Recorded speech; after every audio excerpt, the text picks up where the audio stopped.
মা সবার, বুড়ো থেকে বাচ্চা সবার, বুঝেছো? এবার লাস্ট, আজকেই লাস্ট, আর কাজবো না, আর কোনোদিনই কাজবো না। বাড়ির ছানার টেস্ট আর দোকানের ছানার টেস্ট কিন্তু অনেক তফাৎ। সে না আমার একটু খাটনি হলো। ফাইনাল লুকসটা ওর এসছে, যদিও দেখো এইভাবে তুললে কিন্তু খুব দেখতে ভালো লাগছে। কেমন আছো সবাই? আশা করি সকলে ভালো আছো। তোমাদের আশীর্বাদ আর ভালোবাসাতে আমরাও ভালো আছি। রূপক সুস্মিতার তরফ থেকে জানাই তোমাদের আরও একটা নতুন ব্লগে সবাইকে স্বাগত। আর এখন ঘড়িতে বাজে সকাল মানে 8:30, আর ব্লগটা আমি এখন থেকে স্টার্ট করছি। আর এই দেখো রূপকবাবু বাইক বার করবার জন্য তৈয়ারি করছে। সকালের রোদ্দুর দেখে মনে হচ্ছে যেন কত বেলা হয়ে গেছে, মানে মনে হচ্ছে বেলা রোদ্দুর, মানে সেই বেলাতে যেরকম কটকটা রোদ্দুর ওঠে সেরকম রোদ্দুর উঠেছে। যদিও কাঁচা ধোয়ার পক্ষে কিন্তু বেশ ভালো, পুজোর আগে আগে এরকম একটা রোদ্দুরে কিন্তু খুব প্রয়োজন ছিল। আমি এখন রান্নাঘরে যাব ছেলের জন্য টিফিন বানাতে। টিফিন কি বানাবো না রুটি বানাবো, আর ও বললো মা তরকারি বানাবে না, আমি বাটার দিয়ে খাবো। আমারই ভালো, সবজি বানাতে হবে না। আর ছেলে যেহেতু বাইক নিয়ে যাবে সেই কারণে বাইকটা বার করা। চলো ব্লগটা দেখতে থাকো, আশা রাখছি তোমাদের ভালো লাগবে। আর এদিকে আমার রুটি বানানো হয়ে গেছে, এবার বাটারটা লাগাবো। গরম গরম রুটিতে বাটার না লাগালে কিন্তু বাটার দিয়ে খেতে ভালো লাগে না। সুস্মিতা আজকের প্রচুর কাচাকুচি করেছে, এখানে এক গামলা এখনো পড়ে আছে। আমি ভিডিওটা নিচ্ছি, সুস্মিতা জানেও না। চলো দেখি, ও বাইরে উঠোনে গেছে আরো কিছু জামা কাপড় নিয়ে।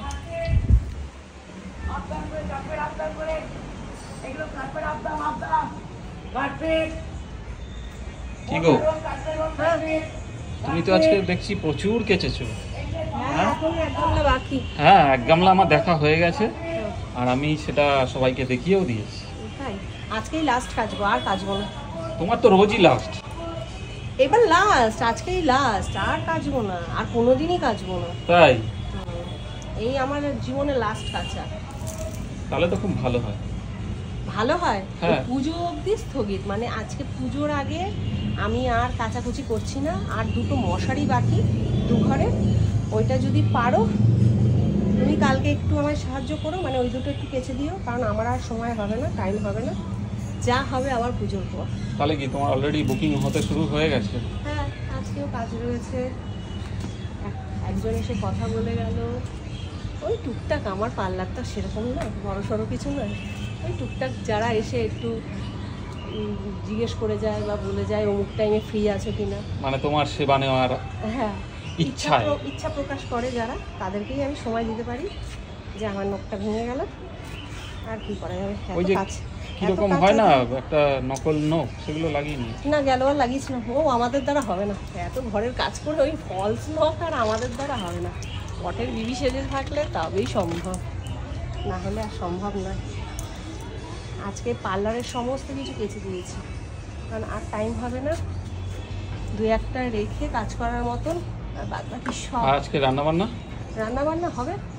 রান্নাবান্না ছাড়া কি আর চলবে? পেট কি আর মানবে? পেট তার মানবে না শোনা। আজকে ওয়েদারটাও ভালো আছে, এক বালতি শুধু পার্লারেরই কাঁচা ধোয়া। বলছি কি আজকে ওয়েদারটাও কিন্তু খুব ভালো। ওর জন্যই তো সুযোগটাকে হাতছাড়া করতে মানে চাই। কালকেরই আমার কাচার কথা ছিল, কিন্তু কালকে বেরিয়েছিলাম বলে আর কাচতে পারিনি। ওর জন্য আজকে তো মিস করাই যাবে না, এই রোদ্দুরটাকে মিস করলে আর হবে না। আজকে কাজে লাগাতে হবে রোদ্দুরটাকে। সকালে আরও তেজ ছিল রোদ্দুরের, বেলা পড়লো আর রোদ্দুরের তেজটাও পড়ে গেল।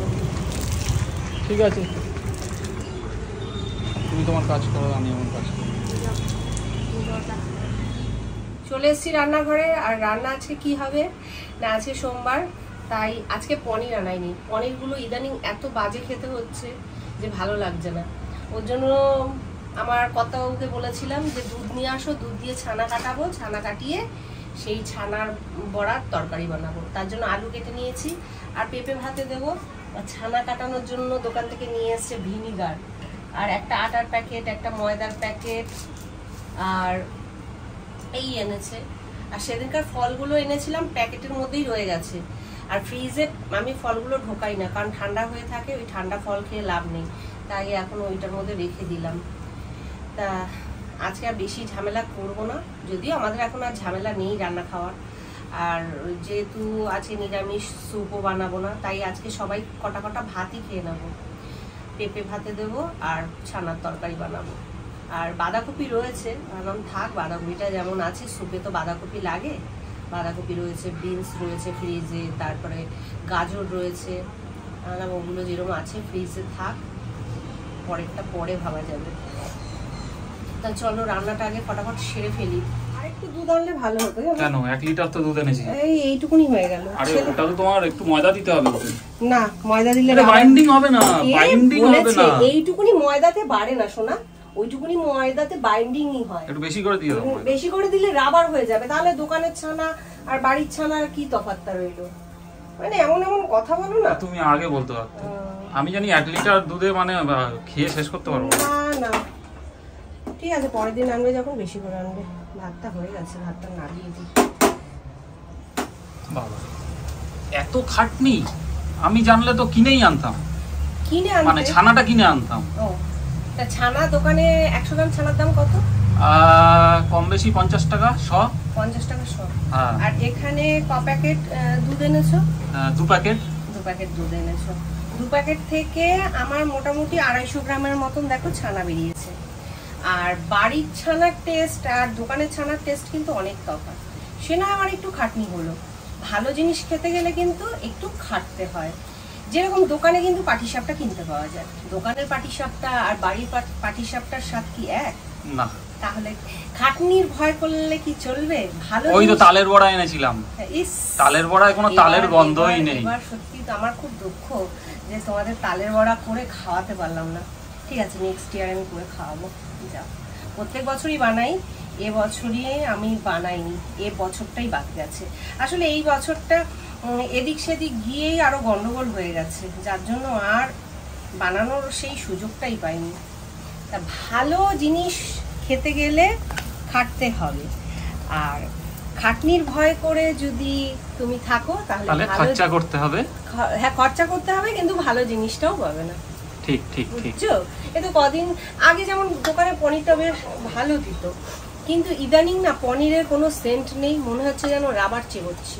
তাও ক্রিম পনির, ক্রিম পনিরই যদি এরকম হয় তাহলে আমার কিনে খাওয়ার থেকে ঘরে ছানা কাটিয়ে বড়া বানিয়ে করে খাওয়াই ভালো। কতক্ষণ আর লাগবে, হয়েই গেছে। এবার একটু বড়ার শেপ দিয়ে নেবো, তাহলেই হয়ে গেল। বড়া কি ওই রসগোল্লার মতো করে নাও? হ্যাঁ, ওই তো এইভাবেই দেবো, মুট করেও দিতে পারি। না না, একটু গোল করে দাও, গোল করে একটু চ্যাপটা করে দাও। না চ্যাপটা করো না, চ্যাপটা করলে না চারদিকগুলো ফেটে যাবে। তুমি গোল গোল রসগোল্লার মতো করে দাও। ওকে, ঠিক আছে, ওকে। এই তো দেখো, আরে নাড়ুর মতো পাকাও, এই তো হাতে। হ্যাঁ, দেখো কত সুন্দর মাখা হয়েছে, যার জন্য দেখো গোলগুলো হচ্ছে, ফাটছে না কিন্তু। হ্যাঁ, ভাজতে গেলে জানি না, ভাজতে গেলে হয়তো একটু ফেটে গেলেও যেতে পারে। দুটো ভেজে, 2-3টে ভেজে না আলাদা রেখে দেবে। হ্যাঁ, কেন গো? রসে ডুবিয়ে রসগোল্লা বানাবো। একবার রসগোল্লা বানিয়েছিলাম, আবার বানাবো, পুজোটা হয়ে যায়। ঠিক আছে, বানাবো। ছানার বলগুলো দেখো ভাজতে দিয়েছি, আর কতটা নরম হবে দেখে বুঝতে পারছো আশা করি। ছানার বলগুলো দেখো ফুলে ফুলে গেছে। আর ভাজা তো হয়ে গেছে, নাবিয়ে ফেলবো। এবার রসা বানাবো। দিয়েছি, টকবক করে ফুটছে। ছানার বড়াগুলো ভাজা হয়ে গেছে, সেগুলো তো রয়েছে। আর ছানার বড়ার তরকারিতে একটু আমল দুধও দেবো। আর এই রসাটা কি দিয়ে বানাচ্ছি, তোমরা যদি কেউ দেখতে চাও বা জানতে চাও আমাকে কমেন্ট করো, আমি এরপরে কোনো ব্লগে আমি তোমাদের নিশ্চয়ই দেখাবো। তবে পুজোর আগে হয়তো হবে না, পুজোর পর। তা আমাকে কমেন্ট করো কে কে এই রসাটা দেখতে চাও। ফাইনালি আমার ছানার বড়ার রসা একদম রেডি। দেখতে কিন্তু খুব লোভনীয় হয়েছে। তবে আমুল দুধ দিয়ে এইভাবে রসা করলে না, আমি ন্যাচারালি হলুদটা দিই না। প্রথমে ঠিক করেছিলাম এমনি নর্মাল যেভাবে পনির রান্না করি ওইভাবে করব, তাই হলুদটা দিয়ে ফেলেছি। লাস্ট মোমেন্টে এসে ঠিক করলাম যে না, একটু অন্যভাবে বানাই। আমুল দুধের সাথে না মানে কি বলবো, হলুদটা যায় না। আমি একটু কাশ্মীরি লঙ্কার গুঁড়ো দিই, কিন্তু আজকে কাশ্মীরি লঙ্কার গুঁড়োটা ছিল না, তাই এইভাবে বানিয়েছি। তবে চেখে দেখলাম খুব খারাপ খেতে হয়নি।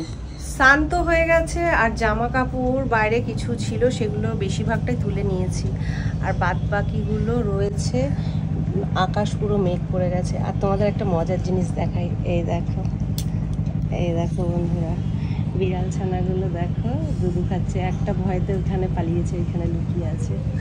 বলি বাবা রে কি ভালো লাগছে, দেখো বিশ্রাম করছে, মা বিশ্রাম করছে আর পুচোগুলো দুধু খাচ্ছে। আর ওখানে ওই ছোট্টটা আরেকটা ও গা চেটে পরিষ্কার করছে। কার কার এরকম বিড়াল বাচ্চা ভালো লাগে? আমার তো বিড়াল বাচ্চা কুকুর বাচ্চা খুব ভালো লাগে।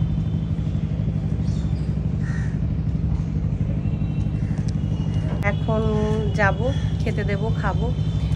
রূপক স্নান করে চলে এসছে। ওকে একটা হেয়ার কাটিং দিলাম, তোমাদের সামনে থেকে দেখাচ্ছি, এবার পেছন থেকে দেখাবো একটু। ওর লেন্থ এতটা ছিল, খুব সামান্য বাদ দিয়েছি। আর যেহেতু ওর স্ট্রেট হেয়ার, তা সেই কারণে ওয়েব ব্যাপারটা একটু কম হয়েছে। তাও আমি চেষ্টা করেছি মানে ড্রায়ার দিয়ে যতটা সেটিং করে করা যায়। তা এই ফাইনাল লুকসটা ওর এসছে। যদিও দেখো এইভাবে তুললে কিন্তু খুব দেখতে ভালো লাগছে।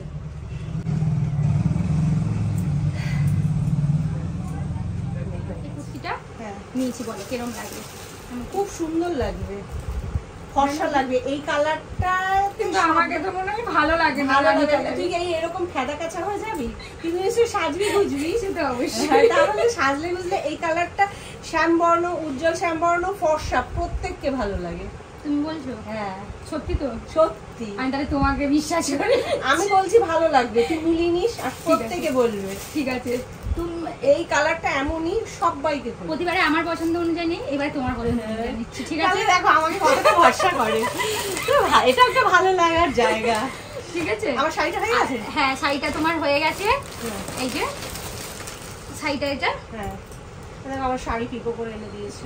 আর এটা হচ্ছে আমার তরফ থেকে তোমার জন্য ছোট্ট একটা উপহার। এইটা আমার কেন? এই পাগলামিটা কেন? খুব সুন্দর আছে। ছোট্ট, এটা আমার মানে ছোট্ট বড় হয় না, উপহার উপহার। কত সুন্দর হয়েছে দেখো বন্ধুরা, ব্যাগটা দুর্দান্ত হয়েছে, আমার তো খুব পছন্দ হয়েছে। আর হ্যান্ড পার্স দেখবি সবসময় লাগেও। হ্যাঁ, আমাকে যে এত ভালোবাসে সবাই, এইটাই সবচেয়ে বড় প্রাপ্তি, এটাই হচ্ছে সবচেয়ে বড় পাওনা। জীবনে কি করতে পারলাম না পারলাম সেটা পরের কথা, এত মানুষের ভালোবাসা পেলাম, এটাই সবচেয়ে বড় কথা, তাই না? আর সুস্মিতা আবার কি সব কেনাকাটা করতে সামনের দোকানে চলে গেছে, আবার আমাকে ফোন করে ডাকছে, এবার আমি যাচ্ছি। এই দেখো